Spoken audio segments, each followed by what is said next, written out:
Hello दोस्तों, मैं आपका अपना हिमांशु पांडे हिमांशु जीएस मस्ती पांडे सर में हार्दिक स्वागत, अभिनंदन और तहे दिल से दोस्तों आप सभी का हार्दिक स्वागत करता हूं।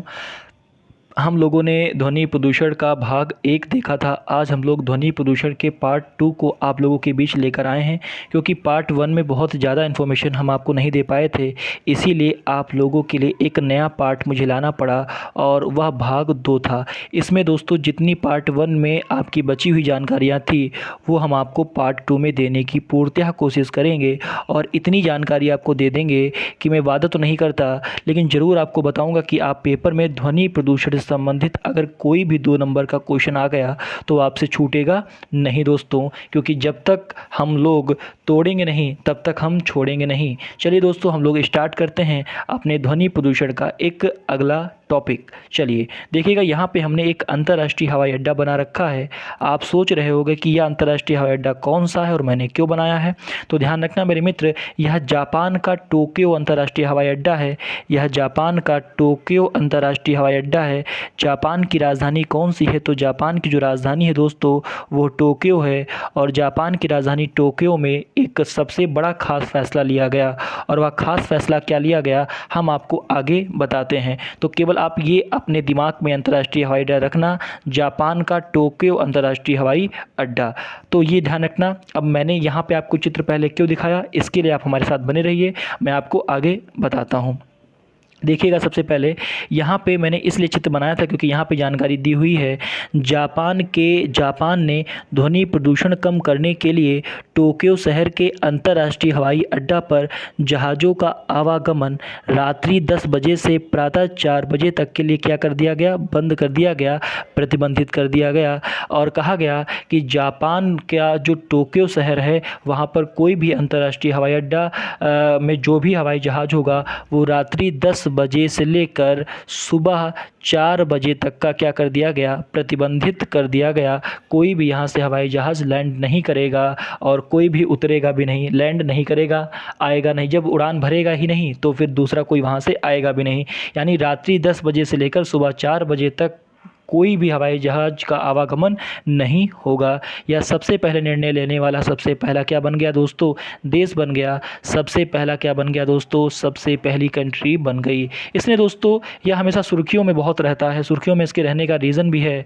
यह सुर्खियों में इसलिए रहता है क्योंकि इसने एक और जो है फैसला सुनाया, और ये सबसे बड़ा फैसला है कि जापान में लाउड स्पीकर का प्रयोग दोस्तों पूर्णतः प्रतिबंधित है। आपको सुनकर बड़े हैरानी हो रही होगी, लेकिन बिल्कुल सही है कि जापान में लाउड स्पीकर का प्रयोग पूर्णतः प्रतिबंधित है, और इसका प्रयोग करने से पहले सरकार से इसकी क्या लेनी पड़ती है?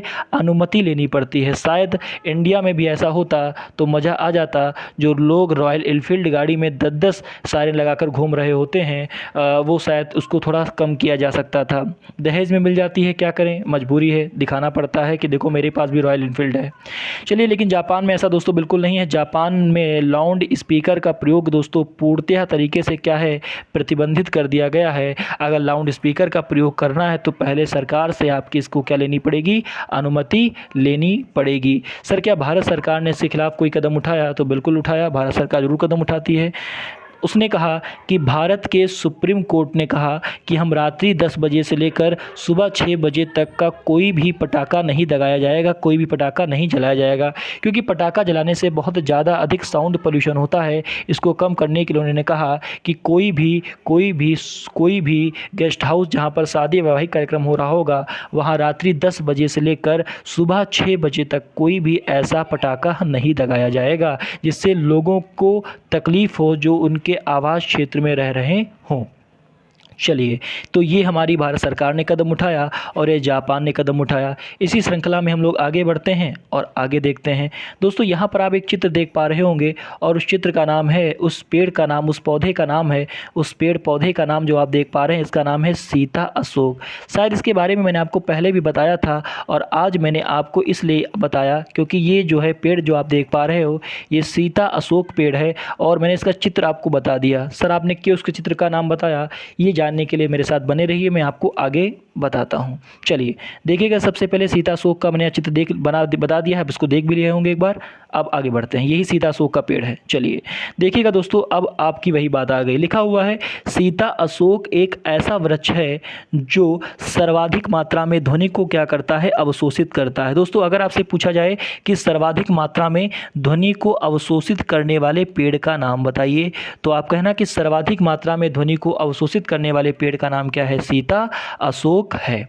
चलिए इसके बाद दोस्तों अगली बात यहाँ पे नोट नंबर 5 देखिएगा, लिखा हुआ है कि हरे पौधे ध्वनि की तीव्रता को 10 से 15 डेसिबल तक को क्या कर देते हैं, कम कर देते हैं। आपसे दोस्तों डायरेक्ट क्वेश्चन पूछा जाएगा, भैया पूछा जाएगा कि अगर कोई भी हरा पौधा है और कहीं भी वह पौधा लगा दिया जाए तो वह कितने डेसिबल तक की आवाज़ को कम कर देगा, तो आप कहोगे वह 10 से 15 डेसिबल तक की आवाज़ को क्या कर देता है, कम कर देता है, यानी उसका ऑब्जर्वेशन कर लेता है। इसके बाद में देखिएगा, मुंबई, दिल्ली, कोलकाता में शोर का स्तर सामान्य औसत से बहुत अधिक है। सर ये आपने क्यों बताया, तो ध्यान रखना कि अगर भारत में सर्वाधिक ध्वनि प्रदूषण होता है, साउंड पोल्यूशन होता है, तो नंबर 1 पे आएगा मुंबई, नंबर 2 पे आएगा दिल्ली और नंबर 3 पे आएगा कोलकाता। यहाँ पर देखो लिखा हुआ है कि मुंबई, दिल्ली, कोलकाता में शोर का स्तर सामान्य औसत से बहुत अधिक रहता है। तो अगर आपसे कोई व्यक्ति पूछता है कि भारत में सर्वाधिक साउंड पोल्यूशन कहाँ है, तो इज़ द फर्स्ट मुंबई, दूसरा दिल्ली और तीसरा आपका कोलकाता। आशा और उम्मीद है इसको ध्यान रखेंगे, बिल्कुल नहीं भूलेंगे। चलिए आगे बढ़ते हैं दोस्तों, अगली इन्फॉर्मेशन हम लोग देखते हैं। और इसके बाद दोस्तों आप यहाँ पर देख पा रहे होंगे, ये आप लोगों के लिए बहुत बहुत ज़्यादा इंपॉर्टेंट है। देखो यहाँ पे मैंने लिख दिया है सम इम्पॉर्टेंट पॉइंट, बहुत ही ज़्यादा महत्वपूर्ण है और इसको आप लोग बिल्कुल ध्यान रखना, कतई ना भूलना। यहाँ पे लिखा है रेडियो तरंग के खोजकर्ता। दोस्तों कई बार क्वेश्चन पूछा जा चुका है, रेडियो तरंग के जो खोजकर्ता हैं उनका नाम क्या है, मार्कोनी। माइक्रोनी नहीं है, मार्कोनी है। माइक्रोनी सुबह खाई जाती है, ठीक है, हाँ शाम को भी बना सकते हो, ऐसी कोई दिक्कत की बात नहीं है। रेडियो तरंग के खोजकर्ता कौन है, मार्कोनी। उसके बाद में देखो यहाँ पे लिखा हुआ, ये क्वेश्चन भी कई बार पेपर में आपसे पूछा जा चुका है कि एक्स किरणों के खोजकर्ता कौन है। तो एक्स किरणों के खोजकर्ता कौन है दोस्तों, रोएंटजन है। एक्स किरणों की खोज किसने की, रोएंटजन ने की। जो एक्सरे आपके होते हैं ना, तो रोएंटजन ने खोज की थी किसकी, एक्स किरणों की थी। दोस्तों यह क्वेश्चन कई बार पेपर में आया है। ये जितने क्वेश्चन हैं सारे के इंपॉर्टेंट क्वेश्चन हैं जो पेपर में आपके पूछे जा चुके हैं, किसमें, टेट में पूछे जा चुके हैं। चलिए दोस्तों यहाँ पे लिखा है, आपसे क्वेश्चन पूछा जाएगा कि चंद्रमा पर ध्वनि का वेग कितना होता है। तो ध्यान रखना दोस्तों, चंद्रमा पर जो ध्वनि का वेग होता है वो कितना होता है, तो ध्यान रखना कि चंद्रमा पर जो ध्वनि का वेग होता है दोस्तों वह 0 डेसिबल होता है। चंद्रमा पर ध्वनि का वेग कितना होता है, तो आप कहोगे सर चंद्रमा पर जो ध्वनि का वेग होता है वो कितना होता है, तो आप कहोगे चंद्रमा पर ध्वनि का वेग कितना होता है, तो आप कहोगे चंद्रमा पर ध्वनि का वेग कितना होता है, 0 होता है। चलिए आगे, महिलाओं की आवाज़ सुरीली होती है। अब महिलाओं की आवाज़ कितनी सुरीली होती है, ये आम व्यक्ति ही समझ सकता है, आम पुरुष ही समझ सकता है कि महिलाओं की आवाज़ कितनी सुरीली होती है, ठीक है। तो महिलाओं की आवाज़ सुरीली होती है क्योंकि इनकी आवृत्ति क्या होती है, अधिक होती है। आपसे क्वेश्चन डायरेक्ट पेपर में पूछेगा कि महिलाओं की आवाज़ सुरीली होती है क्योंकि, तो आप कहोगे क्योंकि इनकी आवृत्ति क्या होती है, अधिक होती है। इस बात को मैंने आपको फर्स्ट वाले पार्ट में भी बताया था। इसके बाद दोस्तों पूछा जाएगा ऐसा कौन सा जानवर है जो मौन है, जो बोलता ही नहीं है। ऐसा कौन सा जानवर है जो मौन है, वो बोलता ही नहीं, कुछ भी नहीं बोलता है, तो इज द राइट आंसर, उसका नाम है याक। आपने याक का नाम जरूर सुना होगा, ध्यान रखना, याक एक ऐसा जानवर है जो बोलता ही नहीं है। चलिए इसके बारे में हम लोग जाना। अब अगली इन्फॉर्मेशन हम लोग देखते हैं। देखिएगा यहाँ पे कुछ आप लोग ये देख पा रहे होंगे, कुछ यहाँ से तरंगे इधर से इस प्रकार से आई हुई हैं। ये मैंने क्यों बनाया है और किस लिए बनाया है, इसकी जानकारी आपको आगे चल के मिलेगी। चलिए तो हम लोग देखते हैं इसमें हमने इसको क्यों बनाया, इसकी जानकारी आपको आगे मिलेगी। चलिए देखते हैं हम लोग। सबसे पहली बात देखिएगा, लिखा हुआ है, आपसे पूछा जाएगा कि सबसे तेज ध्वनि की चाल किसमें होती है। तो आप कहोगे सबसे तेज ध्वनि की जो चाल होती है वो सबसे पहले किसमें होती है, सॉलिड में होती है दोस्तों। फिर उसके बाद किसमें होती है, लिक्विड में होती है दोस्तों। फिर उसके बाद किसमें होती है, गैस में होती है। यानी सबसे पहले आपके ठोस में, फिर द्रव में और फिर गैस में होती है। एक बात आप लोग ध्यान रखना, अगर आपसे पेपर में क्वेश्चन पूछा गया कि सबसे अधिक तेज चाल किसमें होगी, कांच में या ग्लास में, या मतलब बहुत सारे क्वेश्चन दे दिए गए और वहाँ पे ठोस द्रव गैस ना दिया गया तो वहाँ पे एक ज़रूर दिया जाएगा, और वो आपको क्या दिया जाएगा, तो आपको दिया जाएगा इस्पात। तो आप लगा कर के आओगे दोस्तों, तो आप लगा कर आओगे दोस्तों क्या, इस्पात लगा कर आना, क्योंकि इनके अणु पास होते हैं। तो जिनके अणु पास होते हैं वही, उसी में सबसे अधिक ध्वनि की चाल सबसे अधिक होती है, सबसे अधिक तेज होती है। तो ध्यान रखना कि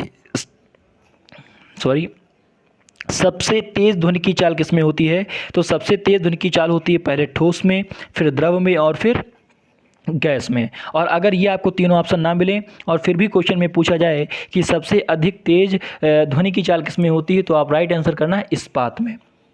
चलिए आगे है, अंतरिक्ष में जाने वाली किरणें होती हैं। तो ध्यान रखना, जो अंतरिक्ष में जाने वाली किरणें होती हैं वो कैसी होती हैं, तो अंतरिक्ष में जाने वाली जो किरणें होती हैं उन किरणों का नाम क्या है, गामा किरण।